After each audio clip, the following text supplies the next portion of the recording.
Hi hello friends, welcome back to my channel. ಒಲ್ಲದ ಬಂದ ಭಾಗ 64. ಯುವರಾಜ್, ಬಸ್ ನನ್ನ ಅಸಿಸ್ಟೆಂಟ್ ಮ್ಯಾನೇಜ್ನ ಸ್ಪೆಷಲ್ ಲುಕ್ ನೋಡಿದ್ರಾ? ನೀವು ಹೇಳಿದ ಕೆಲಸವನ್ನು ಅಚ್ಚುಕಟ್ಟಾಗಿ ಮುಗಿಸಿಕೊಂಡು ಬಂದಿದ್ದೀನಿ ಎಂದು ಮುಗುಳ್ನಗುತ್ತಾ ಹೇಳಿದನು ಅಥರ್ವ. ತುಂಬ ಅದ್ಭುತವಾಗಿ ಮುಗಿಸಿದ್ದೀಯಾ ಯುವರಾಜ್. ಅವಳ ಅಹಂಕಾರವನ್ನು ಅಡಗಿಸುವ ಜವಾಬ್ದಾರಿ ಇನ್ಮುಂದೆ ನಿನ್ನದು ಎಂದನು. ಯುವರಾಜ್ ದೃಢವಾಗಿ, ಚಿಂತೆ ಮಾಡಬೇಡಿ ಬಾಸ್, ಅವಳ ಗರ್ವವನ್ನು ಮುರಿದು ಅವಳನ್ನು ಹತೋಟಿಗೆ ತರುತ್ತೇನೆ. ಆಮೇಲೆ ನಿಮ್ಮ ಜೀವನದಲ್ಲಿ ಅವಳಿಂದ ಯಾವುದೇ ತೊಂದರೆ ಇರುವುದಿಲ್ಲ. ನೀವು ನಕ್ಷತ್ರ ಜೊತೆ ನೆಮ್ಮದಿಯಾಗಿ ಬಾಳಬಹುದು ಅನ್ನುತ್ತಾ ಯುವರಾಜ್ ಅಥರ್ವ ನಕ್ಷತ್ರ ಜೀವನದಲ್ಲಿ ಯಾಶಿಕಾ ಉಂಟು ಮಾಡುವ ಗೊಂದಲಗಳನ್ನು ತಡೆಯುವ ಜವಾಬ್ದಾರಿಯನ್ನು ಒಂದೇ ವಾಕ್ಯದಲ್ಲಿ ಖಚಿತಪಡಿಸಿದನು. ಯುವರಾಜ್ ಸೈಟ್ ಬಗ್ಗೆ ವಿವರಿಸಿದನು. ಯಾಶಿಕಾ ಭಯದಲ್ಲಿದ್ದರೂ ಕೆಲಸಗಳನ್ನು ನಿಖರವಾಗಿ ಗುರುತಿಸಿಟ್ಟುಕೊಂಡಿರುವುದಾಗಿ ಹೇಳಿದನು.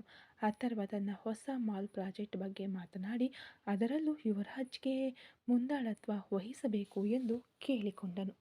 ಅಥರ್ವ, ಈ ಪ್ರಾಜೆಕ್ಟ್ನಲ್ಲಿ ಯಾಶಿಕಾಳನ್ನು ನಿನಗೆ ಅಸಿಸ್ಟೆಂಟ್ ಆಗಿ ಇಟ್ಕೋ ಯುವರಾಜ್, ಆಗಲೇ ಅವಳ ಗಮನ ಬೇರೆಡೆ ಹರಿಯದಂತೆ ಇರುತ್ತದೆ ಎಂದನು. ಯುವರಾಜ್, ಖಂಡಿತ ಬಾಸ್, ಅವಳನ್ನು ದಾರಿಗೆ ತರುವುದು ನನ್ನ ಜವಾಬ್ದಾರಿ ಎಂದು ಮುಗುಳ್ನಗುತ್ತಾ ಬೀಳ್ಕೊಟ್ಟನು. ಕಚೇರಿ ಕೆಲಸಗಳು ಮುಗಿದು ಅಥರ್ವ ಮತ್ತು ನಕ್ಷತ್ರ ಮನೆಗೆ ಹಿಂದಿರುಗಿದರು. ಕಾರಿನಲ್ಲಿ ಬರುತ್ತಿರುವಾಗ ನಕ್ಷತ್ರ, ಯುವರಾಜ್ ಸರ್ ಯಾಶಿಕಾಳನ್ನು ಹ್ಯಾಂಡಲ್ ಮಾಡುವ ರೀತಿ ನೋಡಿದರೆ ಅವರಿಬ್ಬರು ಬೇಗ ಒಂದಾಗುತ್ತಾರೆ ಅನ್ನಿಸುತ್ತಿದೆ ಸರ್. ಯಾಶಿಕಾಗೆ ಒಬ್ಬರ ನಿಯಂತ್ರಣ ಬೇಕು, ಅದು ಯುವರಾಜ್ ಸರ್ ಬಳಿ ಸಾಕಷ್ಟು ಇದೆ ಎಂದಳು. ಅಥರ್ವ ನಕ್ಷತ್ರಳ ಕೈ ಹಿಡಿದುಕೊಂಡೆ. ನಿಜ ನಕ್ಷತ್ರ, ವಿಕ್ರಮ್ನ ಬದಲಾವಣೆ, ಈಗ ಯುವರಾಜ್ನ ಈ ಪ್ರಯತ್ನ, ಇದೆಲ್ಲವೂ ನಮ್ಮ ಜೀವನದಲ್ಲಿರುವ ಎಲ್ಲ ಸಮಸ್ಯೆಗಳನ್ನು ಬೇಗ ಅಂತ್ಯಗೊಳಿಸುತ್ತವೆ ಎಂದು ನಂಬಿದ್ದೇನೆ ಎಂದನು. ಇಬ್ಬರು ನೆಮ್ಮದಿಯಿಂದ ವರ್ಮನ್ ಬಂಗಲೆಯೊಳಗೆ ಪ್ರವೇಶಿಸಿದರು. ವ್ರತದ ಮೊದಲ ದಿನ ಹಲವರ ಜೀವನದಲ್ಲಿ ಒಂದು ಹೊಸ ಬದಲಾವಣೆಯ ಬೀಜವನ್ನು ಬಿತ್ತಿತು. ರಾತ್ರಿ 8 ಗಂಟೆ. ವರ್ಮನ್ ಬಂಗಲೆಯಲ್ಲಿ ಮತ್ತೊಮ್ಮೆ ಪವಿತ್ರ ವಾತಾವರಣ ನೆಲೆಸಿತ್ತು. ಎಲ್ಲರೂ ಸ್ನಾನ ಮುಗಿಸಿ ಮಂಗಳಕರವಾದ ಉಡುಪುಗಳಲ್ಲಿ ಪೂಜಾ ಕೋಣೆಯಲ್ಲಿ ಸೇರಿದ್ದರು. ನಕ್ಷತ್ರ ಗರ್ಭಗುಡಿಯಲ್ಲಿದ್ದ ದೇವರ ಫೋಟೋಗೆ ವಿಶೇಷವಾದ ಆರತಿ ಬೆಳಗಿದಳು. ಗಂಟೆಯ ನಾದ ಆ ಬಂಗಲೆಯಲ್ಲೆಲ್ಲ ಪ್ರತಿಧ್ವನಿಸಿತು. ಅಥರ್ವ ಅವಳ ಪಕ್ಕದಲ್ಲೇ ನಿಂತಿರಲು ಅವನ ಮೇಲೆ ಮೆಲ್ಲನೆ ಹೊರಗೆ ನಿಂತು ವಿಕ್ರಮ್ ಒಂದು ಕೈಯಲ್ಲಿ ಸ್ಟಿಕ್ ಊರಿಕೊಂಡು ತನ್ನ ಅಣ್ಣನ ಏಳಿಗೆಗಾಗಿಯೂ ಅತ್ತಿಗೆಯ ತ್ಯಾಗಕ್ಕಾಗಿಯೂ ಮನದುಂಬಿ ಪ್ರಾರ್ಥಿಸಿದನು. ಗಾಲಿ ಕುರ್ಚಿಯಲ್ಲಿ ಕುಳಿತಿದ್ದ ಶಿವಶಂಕರಿ ಅಮ್ಮ ಕಣ್ಣುಗಳನ್ನು ಮುಚ್ಚಿ ತಮ್ಮ ಕುಟುಂಬದ ನೆಮ್ಮದಿಗಾಗಿ ಬೇಡಿಕೊಂಡರು. ಯಾಶಿಕಾ ಒಂದು ಮೂಲೆಯಲ್ಲಿ ನಿಂತಿದ್ದರೂ ಅವಳ ಕಣ್ಣುಗಳು ಯುವರಾಜನ ಬರುವಿಕೆಗಾಗಿ ಹುಡುಕುತ್ತಿದ್ದವೋ ಅಥವಾ ಮಧ್ಯಾಹ್ನದ ಅವಮಾನದ ಗಾಯಗಳನ್ನು ಸವರಿಕೊಳ್ಳುತ್ತಿದ್ದವೋ ಎಂಬುದು ಅವಳಿಗೆ ಮಾತ್ರ ತಿಳಿದಿದ್ದ ರಹಸ್ಯ. ಪೂಜೆ ಮುಗಿದ ನಂತರ ಎಲ್ಲರೂ ಪೂಜಾ ಕೋಣೆಯ ಹೊರಗಿದ್ದ ವಿಶಾಲವಾದ ಹಾಲಿನಲ್ಲಿ ಸಾಲಾಗಿ ಕುಳಿತರು. ರಾಘವನ್ ಘಮಘಮಿಸುವ ವ್ರತದ ಅಡುಗೆಯನ್ನು ಬಡಿಸಲು ಪ್ರಾರಂಭಿಸಿದರು. ಬಾಳೆ ಎಲೆಯಲ್ಲಿ ಬಿಸಿ ಬಿಸಿ ಅನ್ನ, ಬೇಳೆ, ಸುವಾಸನೆಯುಕ್ತ ತುಪ್ಪ, ಸಾಂಬಾರ್, ರಸಂ, 2 ಬಗೆಯ ಪಲ್ಯಗಳು, ಗರಿಗರಿಯಾದ ಹಪ್ಪಳ, ಉದ್ದಿನ ವಡೆ ಮತ್ತು ಸಬ್ಬಕ್ಕಿ ಪಾಯಸ. ಆ ಜಾಗವೇ ದೈವಿಕ ಸುವಾಸನೆಯಲ್ಲಿ ತೇಲುತ್ತಿತ್ತು. ಮೊದಲು ದೇವರಿಗೆ ನೈವೇದ್ಯ ಮಾಡಿದ ಪ್ರಸಾದವನ್ನು ಎಲ್ಲರೂ ಕಣ್ಣಿಗೆ ಹೊತ್ತಿಕೊಂಡರು. ನಕ್ಷತ್ರ ಮತ್ತು ಯಾಶಿಕಾ ಇಬ್ಬರು ಮೊದಲ ತುತ್ತನ್ನು ತಿಂದ ನಂತರ ಉಳಿದವರೆಲ್ಲರೂ ಊಟ ಮಾಡಲು ಶುರು ಮಾಡಿದರು. ಅಥರ್ವ ತನ್ನ ತಮ್ಮನ ಆರೋಗ್ಯಕ್ಕಾಗಿ ಮತ್ತು ಅವನ ಮನಪರಿವರ್ತನೆಗಾಗಿ ಅಂದು ಪೂರ್ತಿ ಮಾಡಿದ್ದ ಉಪವಾಸವನ್ನು ಈಗ ಮುಕ್ತಾಯಗೊಳಿಸಿ ಊಟ ಆರಂಭಿಸಿದನು. ಆದರೆ ತನ್ನ ಎದುರಿಗೆ ಕುಳಿತಿದ್ದ ವಿಕ್ರಮ್ನನ್ನು ನೋಡಿದಾಗ ಅವನ ಹೃದಯದಲ್ಲಿ ಒಂದು ದೊಡ್ಡ ಭಾರ ಆವರಿಸಿತು. ಅಥರ್ವ ತನ್ನೊಳಗೆ, ವಿಕ್ಕಿ, ನಿನ್ನ ಪ್ರೀತಿಯನ್ನು ಒಂದುಗೂಡಿಸಲು ನನ್ನಿಂದ ಆಗದೆ ಹೋಯ್ತಲ್ಲೋ. ಒಬ್ಬ ಅಣ್ಣನಾಗಿ ನಾನು ನಿನಗೆ ದ್ರೋಹ ಮಾಡಿದೆ ಎಂದು ನನ್ನ ಮನಸ್ಸು ಹೇಳುತ್ತಿದೆ. ಆದರೆ ನಂಬು, ಸೌಂದರ್ಯ ನಿನಗೆ ಒಬ್ಬಳು ಉತ್ತಮ ಹೆಂಡತಿಯಾಗುತ್ತಾಳೆ. ಅವಳ ನಿಜವಾದ ಪ್ರೀತಿಯು ಮಧುಮಿತಾ ನಿನಗೆ ಕೊಟ್ಟ ಗಾಯಗಳನ್ನು ಮೆಲ್ಲನೆ ಗುಣಪಡಿಸುತ್ತದೆ. ನಿನ್ನ ಜೀವನ ಬೇಗ ಹಳೆಯ ಸ್ಥಿತಿಗೆ ಮರಳುತ್ತದೆ ಅಂದುಕೊಳ್ಳುತ್ತಿದ್ದನು. ಮತ್ತೊಂದೆಡೆ ವಿಕ್ರಮ್ ಪ್ರತಿ ತುತ್ತನ್ನು ನುಂಗಲು ತುಂಬ ಕಷ್ಟಪಡುತ್ತಿದ್ದನು. ಆ ಷಡ್ರಸಭರಿತ ಊಟ ಅವನಿಗೆ ಬೂದಿಯಂತೆ ರುಚಿಸುತ್ತಿತ್ತು. ವಿಕ್ರಮ್ ತನ್ನೊಳಗೆ, ಮಧು, ನೀನು ನನ್ನನ್ನು ಪ್ರೀತಿಸಲೇ ಇಲ್ಲವೇ? ಇಲ್ಲ, ನಾನು ದುರಾದೃಷ್ಟವಂತ. ನಾನು ಆಸೆಪಟ್ಟ ಜೀವನ ನನಗೆ ಸಿಗಲಿಲ್ಲ. ನನ್ನ ಅಣ್ಣನಿಗಾಗಿ ಮತ್ತು ನನ್ನ ಅತ್ತಿಗೆಗಾಗಿ ನಾನು ಸೌಂದರ್ಯಗಳನ್ನು ಒಪ್ಪಿಕೊಂಡೆ. ಆದರೆ ನನ್ನ ಮನಸ್ಸು ಜೀವಂತ ಶವದಂತಿದೆ ಮಧು. ನಿನ್ನನ್ನು ಹೇಗೆ ಮರೆಯಲಿ ಅನ್ನುತ್ತಾ ಈ ಯೋಚನೆಗಳನ್ನು ಈ ಯೋಚನೆಗಳು ಅವನನ್ನು ಕಾಡಲು ಅವನಿಗೆ ಅರಿವಿಲ್ಲದಂತೆ ಅವನ ಕಣ್ಣಿನ ಮೂಲೆಯಿಂದ ಒಂದು ಹನಿ ಕಣ್ಣೀರು ಜಾರಿತು. ಯಾರಿಗೂ ತಿಳಿಯದಂತೆ ತನ್ನ ಒಂದೇ ಬೆರಳಿನಿಂದ ಅದನ್ನು ಒರೆಸಿಕೊಂಡನು. ಆದರೆ ಅಥರ್ವನ ಹರಿತವಾದ ಕಣ್ಣುಗಳು ಅದನ್ನು ಗಮನಿಸಿ ಮಿಡುಕಿದವು. ಊಟ ಮುಗಿದು ಎಲ್ಲರೂ ಚದುರಿದರು. ಶಿವಶಂಕರಿ ಅಮ್ಮ ಮತ್ತು ಅಜ್ಜಿ ತಮ್ಮ ಕೋಣೆಗಳಿಗೆ ಹೋದರು. ಯಾಶಿಕಾ ಯಾರೊಂದಿಗೂ ಮಾತನಾಡದೆ ತನ್ನ ಕೋಣೆಗೆ ಹೋಗಿ ಬಾಗಿಲು ಹಾಕಿಕೊಂಡಳು. ಹತ್ತಿಯ ಹಾಸಿಗೆಯ ಮೇಲೆ ದೇಹದ ಆಯಾಸದಿಂದ ವಾಲಿದ ಕೂಡಲೇ ನಿದ್ರೆಗೆ ಜಾರಿದಳು. ನಕ್ಷತ್ರ ಮೆಲ್ಲನೆ ನಡೆದು ಅಥರ್ವನ ಕೋಣೆಯೊಳಗೆ ಪ್ರವೇಶಿಸಿದಳು. ಅಥರ್ವನ ಕೋಣೆಯಲ್ಲಿ ಕಿಟಕಿಯ ಮೂಲಕ ನುಗ್ಗುತ್ತಿದ್ದ ಬೆಳದಿಂಗಳ ಬೆಳಕು ಅಲ್ಲಿದ್ದ ಶಾಂತಿಯನ್ನು ಇನ್ನಷ್ಟು ಸುಂದರಗೊಳಿಸುತ್ತಿತ್ತು. ಅಥರ್ವ ಕಿಟಕಿಯ ಬಳಿ ನಿಂತು ವಿಕ್ರಮ್ನ ಆ ಒಂದು ಹನಿ ಕಣ್ಣೀರಿನ ಬಗ್ಗೆಯೇ ಯೋಚಿಸುತ್ತಿದ್ದನು. ನಕ್ಷತ್ರ ಮೆಲ್ಲನೆ ಅವನ ಬಳಿ ಬಂದು ನಿಂತಳು. ಏನಾಯ್ತು ಸರ್, ನೀವು ಒಂಥರ ಇದ್ದೀರಾ ಎಂದಳು. ಅಥರ್ವ ಬೇಸರದಿಂದ, ನಕ್ಷತ್ರ, ವಿಕ್ರಮ್ ಊಟ ಮಾಡುವಾಗ ಅತ್ತದ್ದನ್ನು ನೋಡಿದೆಯಾ? ಅವನ ಮನಸ್ಸು ಇನ್ನೂ ಆ ಮಧುಮಿತಾ ಬಳಿಯೇ ಇದೆ. ಸೌಂದರ್ಯಳನ್ನು ಅವನು ಒಪ್ಪಿಕೊಂಡಿದ್ದು ನನಗಾಗಿ ಮತ್ತು ನಿನಗಾಗಿ ಮಾತ್ರ. ಆದರೆ ಒಂದು ಜೀವಂತ ಶವದಂತೆ ಅವನು ಬದುಕುವುದನ್ನು ನನ್ನಿಂದ ನೋಡಲು ಸಾಧ್ಯವಾಗುತ್ತಿಲ್ಲ ನಕ್ಷತ್ರ. ಅವನ ಕಣ್ಣುಗಳು ಒದ್ದೆಯಾದವು. ಅಂದಾಗ ನಕ್ಷತ್ರ ಅಥರ್ವನ ಕೈಯನ್ನು ಮೃದುವಾಗಿ ಹಿಡಿದು ಸಾಂತ್ವನ ಹೇಳಿದಳು. ಬೇಸರ ಮಾಡಿಕೊಳ್ಳಬೇಡಿ ಸರ್. ವಿಕ್ಕಿ ಸರ್ ಮನಸ್ಸು ಖಂಡಿತ ಬದಲಾಗುತ್ತದೆ.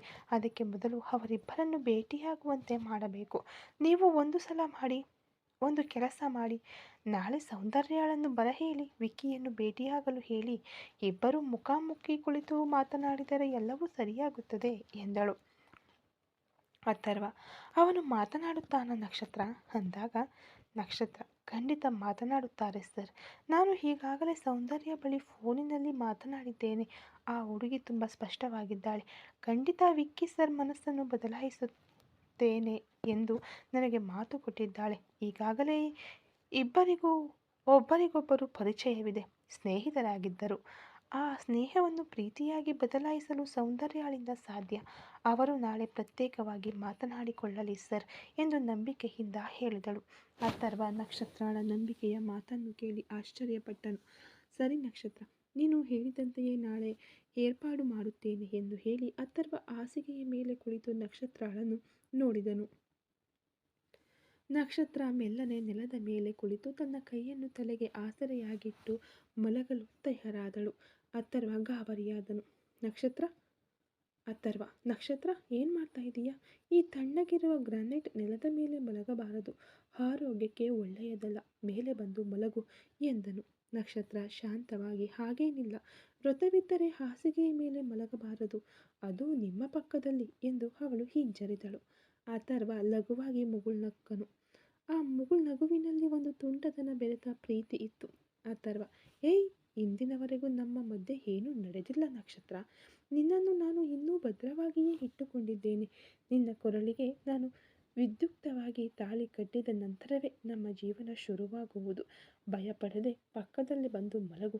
ನಾನೇನೂ ನಿನ್ನನ್ನು ಕಚ್ಚಿ ತಿನ್ನುವುದಿಲ್ಲ ಎಂದು ಪ್ರೀತಿಯಿಂದ ಹೇಳಿದನು.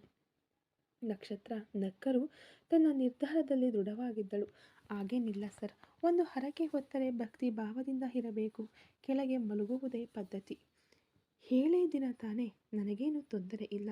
ಆ ದೇವರು ಖಂಡಿತ ನಿಮ್ಮ ಪ್ರಾಣಕ್ಕೆ ಯಾವುದೇ ಅಪಾಯ ಬರದಂತೆ ಕಾಪಾಡುತ್ತಾನೆ. ಅದೇ ರೀತಿ ವಿಕ್ಕಿ ಸರ್ ಮನಸ್ಸು ಬದಲಾಗಿ ಸೌಂದರ್ಯಳೊಂದಿಗೆ ಚೆನ್ನಾಗಿ ಬಾಳಬೇಕು. ಅದಕ್ಕಾಗಿ ಈ 1 ವಾರ ನನ್ನನ್ನು ನಾನು ದಂಡಿಸಿಕೊಳ್ಳುವುದರಲ್ಲಿ ನನಗೆ ಯಾವುದೇ ಬೇಸರವಿಲ್ಲ ಸರ್ ಎಂದು ಹೇಳಿ ನೆಲದ ಮೇಲೆಯೇ ಕಣ್ಣುಗಳನ್ನು ಮುಚ್ಚಿದಳು. ನೆಲದ ಮೇಲೆಯೇ ಮುದುರಿಕೊಂಡು ಮಲಗಿದ್ದ ನಕ್ಷತ್ರಳ ಮುಖವನ್ನೇ ಅಥರ್ವ ಕಣ್ಣು ಮಿಟುಕಿಸದೆ ನೋಡುತ್ತಿದ್ದನು. ಆ ಬೆಳದಿಂಗಳಲ್ಲಿ ಅವಳು ತಪಸ್ಸು ಮಾಡುತ್ತಿರುವ ದೇವತೆಯಂತೆ ಕಾಣುತ್ತಿದ್ದಳು. ಅಥರ್ವ ತನ್ನೊಳಗೆ, ಎಲ್ಲಿಂದ ಬಂದೆ ನೀನು? ನಿನಗೂ ನನಗೂ ಏನು ಸಂಬಂಧ ಅಂತ ಇಷ್ಟೊಂದು ಕಷ್ಟಪಡ್ತಾ ಇದೀಯ? ನಿನ್ನ ಪ್ರೀತಿಗೂ ತ್ಯಾಗಕ್ಕೂ ನಾನು ಏನು ಪ್ರತ್ಯುಪಕಾರ ಮಾಡಲಿ? ನಿನ್ನನ್ನು ನನ್ನ ಕಣ್ಣಲ್ಲಿಟ್ಟುಕೊಂಡು ನೋಡಿಕೊಳ್ಳುತ್ತೇನೆ ನಕ್ಷತ್ರ. ನಿನ್ನನ್ನು ಪ್ರಪಂಚದಲ್ಲೇ ಅತಿ ಹೆಚ್ಚು ಸಂತೋಷವಾಗಿರುವ ಹುಡುಗಿಯಾಗಿ ಬಾಳುವಂತೆ ಮಾಡುತ್ತೇನೆ. ವಿಕ್ಕಿ ಮಾತ್ರ ಸೌಂದರ್ಯಳೊಂದಿಗೆ ಮನಸ್ಸು ಬದಲಾಯಿಸಿ ಬಾಳಲು ಶುರು ಮಾಡಿದರೆ ನಮ್ಮ ಕುಟುಂಬದಲ್ಲಿ ಯಾವುದೇ ಸಮಸ್ಯೆ ಇರುವುದಿಲ್ಲ. ನಿನಗೆ ನಾನು ಕೊಡಬೇಕಾದ ಪ್ರೀತಿಯನ್ನು ಮಿತಿಮೀರಿ ಕೊಡುತ್ತೇನೆ ನಕ್ಷತ್ರ ಅಂತ ಅವನ ಮನಸ್ಸಿನಲ್ಲಿದ್ದ ದೊಡ್ಡ ಭಾರವೊಂದು ಇಳಿದಂತಾಯಿತು. ಅವಳ ದೃಢವಾದ ಭಕ್ತಿಯ ಮೇಲೆ ಅವನಿಗೆ ವಿಶೇಷವಾದ ನಂಬಿಕೆ ಹುಟ್ಟಿತು. ಮೆಲ್ಲನೆ ಕಣ್ಣುಗಳನ್ನು ಮುಚ್ಚಿದ ಅಥರ್ವ ನಾಳೆ ನಡೆಯಲಿರುವ ಬದಲಾವಣೆಗಾಗಿ ಕಾಯುತ್ತಿದ್ದನು. ವಿಕ್ರಮ್ ತನ್ನ ಬೆಡ್ ಮೇಲೆ ಮಲಗಿ ಕಣ್ಣು ಮುಚ್ಚಿದರೂ ದೇವಸ್ಥಾನದಲ್ಲಿ ಮೊದಲ ಬಾರಿಗೆ ಮಾಯಾಳನ್ನು ಭೇಟಿಯಾದ ನೆನಪುಗಳು ಮತ್ತೆ ಮತ್ತೆ ಅವನ ಮನಸ್ಸಿನಲ್ಲಿ ಅಲೆಯಂತೆ ಅಪ್ಪಳಿಸುತ್ತಿದ್ದವು. ನಡೆಯದ ಒಂದು ವಿಷಯಕ್ಕಾಗಿ ಯಾಕೆ ಇಷ್ಟೊಂದು ಕಷ್ಟಪಡ್ತಾ ಇದ್ದೀಯಾ?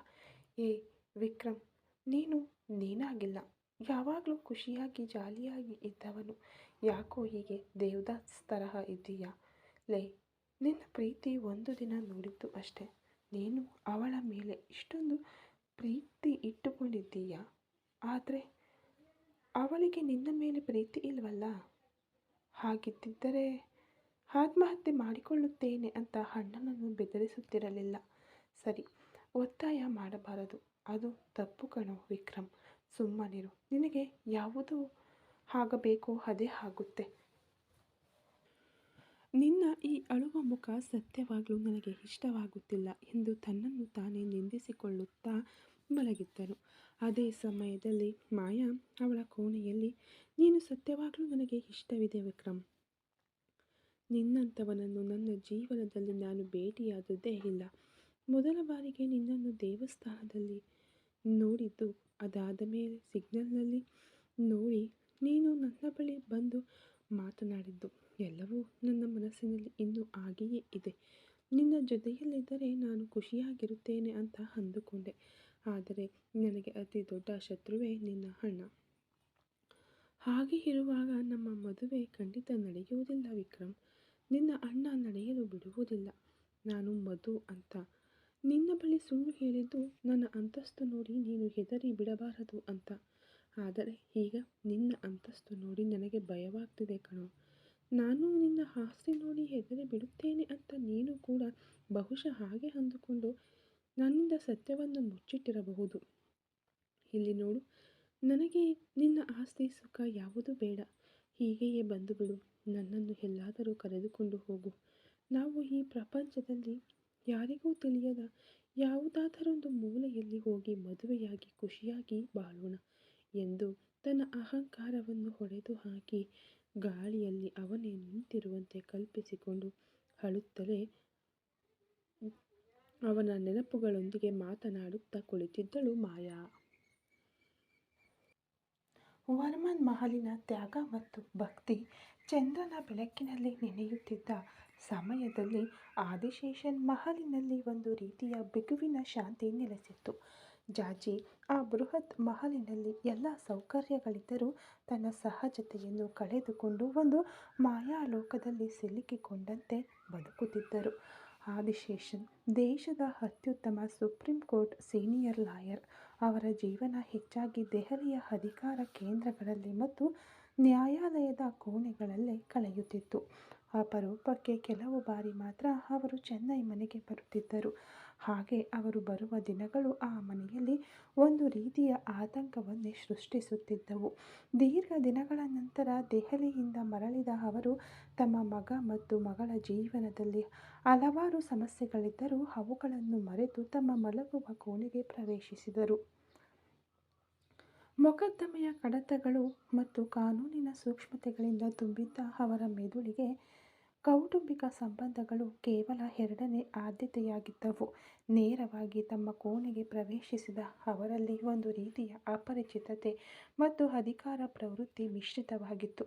ಸಾಮಾನ್ಯವಾಗಿ ವಯಸ್ಸಾದ ಕಾಲದಲ್ಲಿ ದಂಪತಿಗಳ ನಡುವೆ ಒಂದು ರೀತಿಯ ಸಾಂತ್ವನ ಮತ್ತು ಮಾನಸಿಕ ಸಾಮೀಪ್ಯ ಇರುತ್ತದೆ. ಆದರೆ ಆದಿಶೇಷನ್ ಜಾಜಿ ಸಂಬಂಧದಲ್ಲಿ ಅದು ತದ್ವಿರುದ್ಧವಾಗಿತ್ತು. ಜಾಜಿ ಅವರಿಗಾಗಿ ಕಾಯುತ್ತಿದ್ದರು. ಇತರ ದಿನಗಳಲ್ಲಿ ಹೇಗೋ ಏನೋ, ಆದರೆ ಆದಿಶೇಷನ್ ಇರುವ ದಿನಗಳಲ್ಲಿ ಮಾತ್ರ ಅವರು ಮಲಗುವ ಮುನ್ನ ಜಾಜಿ ಮಲಗಬಾರದು. ಅದು ಆ ಮನೆಯಲ್ಲಿ ಬರೆಯದೆ ನಿಯಮವಾಗಿತ್ತು. ಆದಿಶೇಷನ್ ಪಾಲಿಗೆ ಜಾಜಿ ಪತ್ನಿ ಎನ್ನುವುದಕ್ಕಿಂತ ಅವರ ನಿಯಂತ್ರಣದಲ್ಲಿರುವ ಒಂದು ಜೀವವಿಲ್ಲದ ಉಪಕರಣ ಮಾತ್ರ ಆಗಿದ್ದರು. ಕೋಣೆಯಲ್ಲಿ ಮಸುಕಾದ ಬೆಳಕು ಹರಡಿತ್ತು. ದೆಹಲಿಯ ಚಳಿ ಮತ್ತು ನ್ಯಾಯಾಲಯದ ವಾದಗಳನ್ನು ತಮ್ಮ ಶರ್ಟ್ನೊಂದಿಗೆ ಕಳಚಿ ಎಸೆದರು. ಜಾಜಿ ಕಡೆ ನೋಡಿದರು. ಆ ನೋಟದಲ್ಲಿ ಒಬ್ಬ ವಕೀಲನ ತೀಕ್ಷ್ಣತೆ ಇತ್ತೇ ಹೊರತು ಒಬ್ಬ ಗಂಡನ ಕರುಣೆ ಇರಲಿಲ್ಲ. ವಯಸ್ಸಾದ ಆ ದಂಪತಿಗಳ ಒಡನಾಟ ಒಂದು ಕವಿತೆಯಂತಾಗಲಿ ಅಥವಾ ಒಂದು ಭಾವುಕ ಕ್ಷಣದಂತಾಗಲಿ ಮೂಡಿಬರಲಿಲ್ಲ. ಆದಿಶೇಷನ್ ಅವರನ್ನು ಒಬ್ಬ ಮನುಷ್ಯರಾಗಿ ಅಥವಾ ಭಾವನೆಗಳಿರುವ ಮಹಿಳೆಯಾಗಿ ಗೌರವಿಸಲಿಲ್ಲ. ತಮ್ಮ ದೀರ್ಘ ದಿನಗಳ ದೈಹಿಕ ಆಯಾಸವನ್ನು ಪರಿಹರಿಸಿಕೊಳ್ಳಲು ಮತ್ತು ತಮ್ಮ ದೈಹಿಕ ಅಗತ್ಯವನ್ನು ಪೂರೈಸಿಕೊಳ್ಳಲು ಒಂದು ಸಾಧನವಾಗಿ ಮಾತ್ರ ಜಾಜಿ ಅವರನ್ನು ಬಳಸಿಕೊಂಡರು. ಏನ್ರಿ ಎಂದು ಜಾಜಿ ಅವರ ಬಳಿ ಏನೋ ಮಾತನಾಡಲು ಪ್ರಯತ್ನಿಸಿದರು. ಆದರೆ ಆದಿಶೇಷನ್ ಅವರ ಧ್ವನಿಯನ್ನು ಒಬ್ಬ ಸಾಕ್ಷಿಯ ಹೇಳಿಕೆಯಂತೆ ಕನಿಷ್ಠ ಆಲಿಸಲೂ ಇಲ್ಲ. ಆದಿಶೇಷನ್ ಅಧಿಕಾರದ ಧ್ವನಿಯಲ್ಲಿ, ಜಾಜಿ, ನನಗೆ ಈಗ ನಿನ್ನ ಅಳಲುಗಳನ್ನು ಕೇಳಲು ಸಮಯವಿಲ್ಲ. ನಾಳೆ ಮುಂಜಾನೆಯೇ ನನಗೆ ಒಂದು ಪ್ರಮುಖ ಸಭೆ ಇದೆ. ನಾನು ಚೆನ್ನೈಗೆ ಬಂದಿರುವುದೇ ದೊಡ್ಡ ವಿಷಯ. ಇವತ್ತು ರಾತ್ರಿ ನಿನ್ನ ಜೊತೆ ಇರ್ತೀನಿ. ಬೆಳಿಗ್ಗೆ ದೆಹಲಿಗೆ ಹೊರಡ್ತೀನಿ. ಈಗ ಸುಮ್ಮನೆ ಮಲಗು ಅಂದಾಗ ಆ ರಾತ್ರಿಯ ಒಂಟಿತನದಲ್ಲಿ ಜಾಜಿಗೆ ತನ್ನ ಗಂಡನ ಅಪ್ಪುಗೆಯಲ್ಲಿ ಯಾವುದೇ ರಕ್ಷಣೆ ಅಥವಾ ಪ್ರೀತಿ ಸಿಗಲಿಲ್ಲ.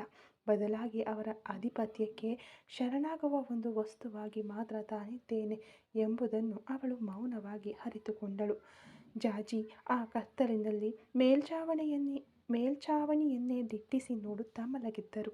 ಆದಿಶೇಷನ್ ತಮ್ಮ ಅಗತ್ಯಗಳು ಮುಗಿದ ತಕ್ಷಣ ಹೆಂಡತಿಯನ್ನು ಗಮನಿಸದೆ ತಕ್ಷಣ ನಿದ್ರೆಗೆ ಜಾರಿದರು. ಅವರ ಅಧಿಕಾರದ ಅಡಿಯಲ್ಲಿ ಜಾಜಿ ಒಂದು ಜೀವವಿಲ್ಲದ ಉಪಕರಣದಂತೆ ತನ್ನ ದಿನಗಳನ್ನು ದೂಡುತ್ತಿದ್ದರು. ಆದಿಶೇಷನ ಆ ಮಾಯಾಲೋಕದಲ್ಲಿ ಅವಳು ಕೇವಲ ಒಂದು ಅಲಂಕೃತ ಪಂಜರದ ಹಕ್ಕಿಯಾಗಿದ್ದಳು. ಜಾಜಿ ನೆನಪುಗಳು 32 ವರ್ಷಗಳ ಹಿಂದೆ ಸರಿದವು. 15 ವರ್ಷ ವಯಸ್ಸು. ಇತರ ಹೆಣ್ಣು ಮಕ್ಕಳು ಶಾಲೆಗೆ ಹೋಗಿ ಕನಸು ಕಾಣುತ್ತಿದ್ದ ಆ ವಯಸ್ಸಿನಲ್ಲಿ ಜಾಜಿಗೆ ವಿವಾಹ ಮಾಡಿಕೊಡಲಾಗಿತ್ತು. ರೇಷ್ಮೆ ಸೀರೆ ಮತ್ತು ಭಾರವಾದ ಒಡವೆಗಳು ಅವಳಿಗೆ ಅಲಂಕಾರವಾಗಿ ಕಾಣಲಿಲ್ಲ, ಬದಲಾಗಿ ಒಂದು ಹೊರೆಯಾಗಿಯೇ ಕಂಡವು. ಆದಿಶೇಷನ್ ಆಗ ಬೆಳೆಯುತ್ತಿದ್ದ ಒಬ್ಬ ಯುವ ವಕೀಲರಾಗಿದ್ದರು. ಅವಳ ಭಾವನೆಗಳಿಗಿಂತ ಅವರ ಅಧಿಕಾರವೇ ಆ ಮನೆಗೆ ಕಾನೂನಾಗಿತ್ತು. ಆಟವಾಡಬೇಕಾದ ವಯಸ್ಸಿನಲ್ಲಿ ಒಂದು ದೊಡ್ಡ ಕುಟುಂಬದ ಜವಾಬ್ದಾರಿಗಳು ಮತ್ತು ಗಂಡನ ಆಧಿಪತ್ಯ ಅವಳ ಮೇಲೆ ಹೇರಲ್ಪಟ್ಟವು. ಮದುವೆಯಾಗಿ ಕೇವಲ 2 ವರ್ಷಗಳಲ್ಲಿ, ಅಂದರೆ ಅವಳಿಗೆ 17 ವರ್ಷ ವಯಸ್ಸಾಗಿದ್ದಾಗ ಅವಳು ಒಬ್ಬ ಮಗನಿಗೆ ತಾಯಿಯಾದಳು. ತನ್ನ ದೇಹ ಮತ್ತು ಮನಸ್ಸು ಸಂಪೂರ್ಣವಾಗಿ ಪಕ್ವವಾದಾಗ ಆ ವಯಸ್ಸಿನಲ್ಲಿ ಒಂದು ಮಗುವನ್ನು ಹೊತ್ತು ಹೆರುವುದು ಮತ್ತು ಬೆಳೆಸುವುದು ಅವಳಿಗೆ ಎಷ್ಟು ದೊಡ್ಡ ಹೋರಾಟವಾಗಿತ್ತೆಂಬುದನ್ನು ಇಂದು ನೆನೆದರೂ ಅವಳ ದೇಹ ನಡುಗುತ್ತಿತ್ತು. ತಾಯ್ತನ ಎಂಬುದು ಒಂದು ವರ ಎನ್ನುತ್ತಾರೆ, ಆದರೆ ಜಾಜಿಗೆ ಅದು ಆದಿಶೇಷನ ವಾರಸುದಾರರನ್ನು ಹೊರಬೇಕಾದ ಒಂದು ಕರ್ತವ್ಯವಷ್ಟೇ ಆಗಿತ್ತು. ಅಂದಿನಿಂದ ಅವಳು ಜಾಜಿಯಾಗಿ ಬದುಕುವುದನ್ನು ನಿಲ್ಲಿಸಿ ಆದಿಶೇಷನ ನೆರಳಾಗಿ ಮತ್ತು ಅವರ ಮಕ್ಕಳ ತಾಯಿಯಾಗಿ ಮಾತ್ರ ಬದುಕಲು ರೂಢಿಸಿಕೊಂಡಳು. ಅದಾಗಿ 10 ವರ್ಷಗಳ ನಂತರ ಅವಳಿಗೆ 27 ವರ್ಷ ವಯಸ್ಸಾಗಿದ್ದಾಗ ಮಾಯಾ ಜನಿಸಿದಳು. ಆದಿಶೇಷನ್ ದೆಹಲಿಯಲ್ಲಿ ಬ್ಯುಸಿಯಾಗಿದ್ದ ಕಾಲವದು. ಅವರ ಅಧಿಕಾರ, ಹೆಸರು ಮತ್ತು ಕೀರ್ತಿ ಉತ್ತುಂಗಕ್ಕೇರುತ್ತಿದ್ದ ಸಮಯದಲ್ಲಿ ಜಾಜಿ ಆ ಮಹಲಿನಲ್ಲೊಂದು ಒಂಟಿತನದ ಜೈಲಿನಲ್ಲಿ ಬಂಧಿಯಾಗಿದ್ದಳು. ಮಾಯಾ ಅಮ್ಮನ ಹೊಟ್ಟೆಯಲ್ಲಿದ್ದಾಗ ವಿಷ್ಣು ತನ್ನ ತಾಯಿಗೆ ತಾಯಿಯಾಗಿ ನಿಂತು ನೋಡಿಕೊಂಡಿದ್ದನು. ಅವಳ ಹೆರಿಗೆಯ ಸಮಯದಲ್ಲಿಯೂ ಸಹ ಆದಿಶೇಷನ್ ಒಂದು ಮುಖ್ಯ ಮೊಕದ್ದಮೆಯ ನಿಮಿತ್ತ ದೆಹಲಿಯಲ್ಲಿದ್ದರು. ವಿಷ್ಣುವೇ ತನ್ನ ತಾಯಿಯನ್ನು ಆಸ್ಪತ್ರೆಗೆ ದಾಖಲಿಸಿ ನೋಡಿಕೊಂಡಿದ್ದನು. ಹಾಗಾಗಿಯೇ ಇಂದಿನವರೆಗೂ ವಿಷ್ಣುವಿಗೆ ಏನಾದರೂ ತೊಂದರೆ ಎಂದರೆ ಜಾಜಿಗೆ ಸಹಿಸಲು ಸಾಧ್ಯವಾಗುತ್ತಿರಲಿಲ್ಲ. ಆದರೆ ಸೀರಿಯಲ್ನಲ್ಲಿ ಮುಳುಗಿದಾಗ ಜಗತ್ತೇ ತಲೆಕೆಳಗಾದರೂ ಜಾಜಿಗೆ ನಿಜ ಪ್ರಪಂಚದ ನೆನಪೇ ಇರುತ್ತಿರಲಿಲ್ಲ. ಇದು ಕೂಡ ಒಂದು ರೀತಿಯ ಒತ್ತಡವೇ. ಒಂಟಿತನವನ್ನು ಹೋಗಲಾಡಿಸಲು ತನ್ನ ಸ್ವಂತಿಕೆಯನ್ನು ನಾಶಪಡಿಸಿಕೊಂಡ ಒಂದು ಮಾನಸಿಕ ಕಾಯಿಲೆ.